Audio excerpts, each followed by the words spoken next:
अस्सलाम एवरीवन। आप सब लोगों को सबसे पहले तो दिली तौर पे बहुत बहुत मैं खुशामदीद कहता हूँ। इतनी हमारी पाकिस्तान मीडिया की जितनी टीम हैं और जर्नलिस्ट आए हैं आप लोग, और आपकी बहुत शुक्रगुजार हूँ मैं आपका कि आप इतनी ठंड में और इतना जो इलेक्शन के जो दिन चल रहे हैं और उसको आप थोड़ा उसमें से वक्त निकाल के हमारी बात सुनने के लिए आप तशरीफ़ लेके आए। बहुत तहे दिल से आपका बहुत शुक्रगुजार हूँ मैं। और जो एक मैंने जो प्रेस कॉन्फ्रेंस का एक मुझे ज़रूरत महसूस पड़ी है वो ये कि आप सब लोगों से फ़र्स्ट ऑफ़ ऑल मुलाकात। आप हमारा मीडिया है, हमारी ताकत है, हमारी पावर हैं आप, और हक़ की बात और सच की बात को आप आगे तक और जहाँ तक पहुँचनी चाहिए बात आप वहाँ तक लेके जाते हैं। आपके कलम में, आपके बयान में वो पावर है। मैं अनाउंस करना चाहता हूँ कि हमारी जो कंपनी है RFAK, जो कि पूरी वर्ल्ड में काम कर रही थी, वो अब मर्ज हो रही है NRK में।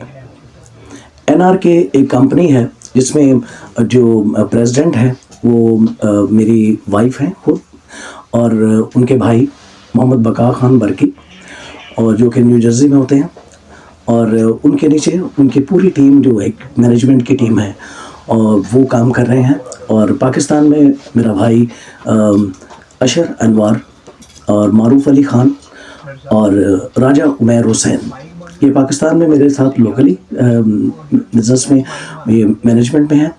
और जो हमारी प्रीवियसली मैनेजमेंट थी वो अब हमारे रास्ते जो हैं वो very lovely way and very peacefully way अलग हो चुके हुए हैं। तो मेरी आपसे गुजारिश है कि मेरी जो आवाज़ है वो जितने हमारे जो कस्टमर्स हैं, जितने हमारे जो क्लाइंट हैं, उन तक पहुंचाइए आप कि कोई भी जो क्लाइंट है जो RFAK को चाहता है वो हमारी मैनेजमेंट को कभी भी पेमेंट नहीं करे, और उनको चाहिए कि मेरे जो दस्तखत हैं, मेरे जो सिग्नेचर हैं रिसीविंग पे वो होने चाहिए। और जो कि पहले इन चीज़ पर गौर नहीं किया गया, जो कि मेरे बिल्कुल इल्म में बात ही नहीं थी कि बहुत सारे जो क्लाइंट हैं वो मेरे प्यार की वजह से प्रीवियसली लोगों को वो पेमेंट अपनी फंस भी चुके हैं वो लोग। और मैं चाहता हूँ कि आइंदा जो है वो ये इस तरह का जो एक एपिसोड्स हैं वो आगे ना आए और लोग जो हैं वो डिस्टर्ब ना हो। तो ये मेरी एक मेन जो एक वजह है आपको ये बताने की थी। और दूसरी बात ये कि हम फरवरी में 10th फरवरी एंड 11th फरवरी से वर्ल्ड टूर स्टार्ट कर रहे हैं साउथ अफ्रीका से, और जो कि NRK जो कंपनी है जो उसको ओन करेगी, जो उसकी वो पूरी एक जो आगे काम चलाएगी। और इसमें बहुत सारे लोगों का, और हम फ्लाई काम भी उसी NRK पे जो है वो मैं दुनिया में लेके आगे आएंगे, और बहुत सारे नए जो प्रोजेक्ट्स हैं वो NRK पे ही होंगे। तो ये बताया कि गुज़िश्ता जो मैनेजमेंट है उससे वन बाय वन करके ये माइक थोड़ा नीचे गिरी, इनको माइक साइड में करने जैसे बात डन। ये बताएं कि जो गुज़िश्ता मैनेजमेंट थी क्या उनके साथ कोई ऐसे मामला हुए जिसकी बिना पर ऐसा कुछ हुआ है? नहीं, उनके साथ मामला कोई गड़बड़ नहीं है। हमने एक ग्रेजुअली एक पीसफुली तौर पे अपने रास्ते जो हैं वो अलग कर लिए हैं जी, अलग अलग हम हो चुके हैं। और वो बहुत सारे शोज़ जो हैं वो बॉलीवुड के कर रहे हैं और भी आर्टिस्टों के कर रहे हैं, और हम सिर्फ जो NRK है वो सिर्फ राहत फ़तेह अली खान को मैनेज करेगी। NRK में आप मौजूदा हालात में निदा राहत खान, आप मौजूदा हालात में आज़ाद उम्मीदवार बन गए हैं। आज़ाद अपने घर में तो मैं बस यही ठाकुर साहब यही चाहता हूँ कि जो और लोग हैं वो उनके साथ मिसहैप इस तरह के ना हों। अच्छा राव साहब, आपने कहा कि आपकी पिछली कंपनी जो थी उसके साथ कुछ ऐसे मामला मैनेजमेंट नेचुरली जी, उसके साथ कुछ ऐसे मामला हुए कि कुछ पैसों का जो लेन देन है उसमें आपको इत्मीनान में नहीं लिया गया, और आपने इसी बुनियाद पर मुझे आइंदा जो है जी जो भी लेन देन हो वो आपके सिग्नेचर से हो। बिल्कुल है। कितनी गड़बड़ की पिछली मैनेजमेंट ने मेरे ख्याल में मुझे सेवरल लोगों ने कहा कि इस तरह से हमारे जो पैसे हैं वो पेमेंट हैं वो फंसे हुए हैं। तो आप काइंडली कराइए। फिर उसके बाद मैंने उनको ये वो वापस भी करवाए हैं पैसे।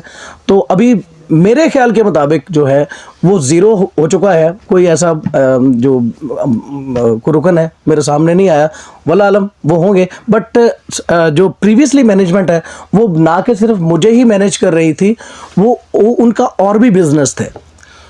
तो उन्होंने पता नहीं उनसे किस मद में लिए उन लोगों को जब पैसे नहीं मिले होंगे तो उन्होंने मेरे ऊपर डाल दिए थे कि अब मैंने राहत फ़तेह अली खान को बुक किया था, जो कि बात कुछ हद तक सही भी है लोगों की, जो कि मेरे जो जहाँ पे मेरा ज़िम्मा बनता था मैंने उनको पैसे वापस करवाए हैं। तो मैनेजमेंट के जिम्मे आपके कुछ शो होंगे, क्या आप वो शो आप कंप्लीट करेंगे, क्या करेंगे? क्योंकि जाहिर है वो भी आपके खिलाफ कुछ ना कुछ कर रहे होंगे। जारी बात है, हर एक ने अपना अपना काम करना है, हम अपना काम कर रहे हैं। और जब वो उन्होंने मेरे लिए बुकिंग की हुई है और जो कि मुझे पता ही नहीं है, तो वो तो मैं नहीं करूँगा। सब ये क्या फ्रॉड के जुमरे में है जो उन्होंने किया आपके नाम पे? मैं ये नहीं कह सकता भाई कि ये फ्रॉड है। वो उन्होंने पैसे उनको वापस किए, क्योंकि हमारी तरफ से तो बुकिंग हमारी उन्हीं डेट्स पे कहीं और हो चुकी हुई थी, तो हमें तो उन डेट्स का पता ही नहीं था। खान साहब, मेरा ये सवाल है कि 10 साल उस मैनेजमेंट के साथ, उससे भी ज़्यादा शायद आपने काम किया और बड़ा बुलंदियों पर वो मैनेजमेंट आपको लेकर गई, ऑक्सफोर्ड से लेकर अक़वाम मुत्तहिदा तक। आई एम सो सॉरी, मैं यहाँ पे बात आपकी दुरुस्त करना चाहूँगा। मुझे मेरी मैनेजमेंट नहीं लेके गई ऑक्सफोर्ड में, मुझे मेरे फ़न ने, मेरी कवाली ने, मेरे 600 साल के घराने ने, ये ऐसी चीज़ें होती हैं, ये किसी की सिफारिश नहीं ये सुना करती हैं। आप किसी को अपने तौर पे आपको फेवरेटिज्म नहीं होता है वहाँ पे है मेरिट पर बात होती है। और उन लोगों ने मुझे मेरे नाम पर फैकल्टी रूम जो है वो उसको ओपन किया हुआ है, वो किसी की सिफारिश पर नहीं है। वहाँ पे मैं सिखाता हूँ बच्चों को, तालीम देता हूँ। और बाकी रही बात, आप बात कर रही हैं कि यूएनओ में परफॉर्म किसी ने अगर किया है कवाली के ज़ुमरे में, वो राहत फ़तेह अली खान है। और उसके बाद वो राहत फ़तेह अली खान की आप पहले तो एक लेगेसी को तो देखिए ना, कि 600 साल से एक घराना जो है वो, या आप यूएनओ की बात कर रहे हैं, यूनेस्को में, अब हॉलीवुड बॉल में, कार्नेगी थिएटर में, ये तो मैं पहले से पूरी चीज़ें सर कर चुका हुआ हूँ। तो ये मेरे लिए तो ये यूएनओ एक बस एक बहुत एजाज़ी बात है कि जनरल असेंबली में मैंने परफॉर्म किया है। इससे तो बहुत बड़े हॉल्स में मैंने परफॉर्म कर चुका हूँ। आप हमारे मुल्क का असासा है, आप हमारे मुल्क का असासा है। ऐसे कौन से अनासर हैं, आप उनके अगर नाम लेना चाहें तो आप नाम ले सकते हैं, जो आपके लिए बदनामी का सबब बन रहे हैं? नहीं, मैं मेरी प्रीवियसली मैनेजमेंट का किसको नहीं पता है। आई डोंट वांट टू से एनी पॉइंट आउट नहीं करना चाहता हूँ। आप सब लोग जानते हैं, मैं एक अवेयरनेस देना चाह रहा हूँ लोगों को कि आइंदा से वो जो भी मेरे लिए जो क्लाइंट मेरा है वो आगे कोई बुकिंग करना चाहे तो ये मेरी मैनेजमेंट है, अशर अनवार है, मारूफ अली शेरी है और राजा उमैर हुसैन है, इनसे रब्ता करें और उनको भी जो पेमेंट है वो ना दी जाए जब तक वो मेरी रिसीविंग पर साइन ना देख लें। अरे सर, माजी में जो है वो एफबीआर की तरफ से भी जो है वो एफआईए को मनी लॉन्ड्रिंग और दीगर इस तरह के केसेस पर लेटर लिखे गए हैं बाकायदा। आप समझते हैं कि आपकी जानिब से जो आपकी मतलब जो आपके मुनाफा है या जो आप अर्न करते हैं उसको एफबीआर में मैं किया गया, क्या यही लोग जिम्मेदार हैं? नहीं, मैं तो पूरे टैक्स मैंने भरे हुए हैं। आई एम मतलब